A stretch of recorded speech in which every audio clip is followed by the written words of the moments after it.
ঝাড়গ্রামের পর ফের উত্তরবঙ্গের ডুয়ার্সে হাতির ওপর অমানবিক ব্যবহার, ভিডিও ভাইরাল নেট দুনিয়ায়। জানা যায়, সাত সকালে জলপাইগুড়ির ক্রান্তি ব্লকের উত্তর বারোঘরিয়া চেল নদীর পারে পাশের জঙ্গল থেকে বেরিয়ে খাবারের খোঁজে ঘুরে বেড়ায় একটি দলছুট দাতাল হাতি। হাতিটিকে দেখতে নিমেষেই প্রচুর মানুষের ভিড় জমে যায়। বেশ কয়েকদিন ধরে হঠাৎ আবারও কুয়াশার চাদরে ঢেকেছে উত্তরবঙ্গ। তবে জঙ্গল লাগোয়া বনবস্তির সংলগ্ন এলাকায় খাবারের খোঁজে প্রতিনিয়তই হাতির আনাগোনা চোখে পড়ছে। এদিন হাতিটিকে দেখতে পেয়ে মুহূর্তের মধ্যে ভিড় জমে যায় এলাকার বাসিন্দাদের। দীর্ঘক্ষণ হাতিটিকে উত্ত্যক্ত করতে থাকে এলাকার বেশ কিছু যুবক। ইতিমধ্যেই সামাজিক মাধ্যমে বেশ কয়েকটি ভিডিও ভাইরাল হয়েছে।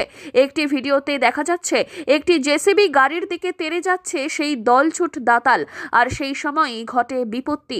ভিডিওটিতে পরিষ্কার দেখা যাচ্ছে জেসিবির সামনের দিকে হাতিটির একটি দাঁত ঢুকে যায়। মাথায় চোট লাগে হাতিটির। গুরুতর চোট পেয়ে হাতিটি হাঁটার দিক পরিবর্তন করে, কিন্তু তারপরেও হাতিটির পেছনে যায় সেই জেসিবি গাড়ি। এরপরেই প্রশ্ন তুলছেন পরিবেশ প্রেমীদের একাংশ বন দফতরের ভূমিকা নিয়ে। যদিও অপর একটি ভিডিওতে দেখা যাচ্ছে ওই দলছুট দাতাল হাতি উত্ত্যক্ত হয়ে একটি ওয়াচ টাওয়ারে সজোরে ধাক্কা মারে। সেখানেও হাতিটি গুরুতর চোট পায়। ঘটনার খবর দেওয়া হয় বনকর্মীদের। তৎক্ষণাৎ বনকর্মীরা ছুটে আসে এবং হাতিটিকে জঙ্গলমুখী করার চেষ্টা চালায় বনকর্মীরা। জলপাইগুড়ি থেকে সুরজিৎ দে রিপোর্ট, লোকাল 18 বাংলা।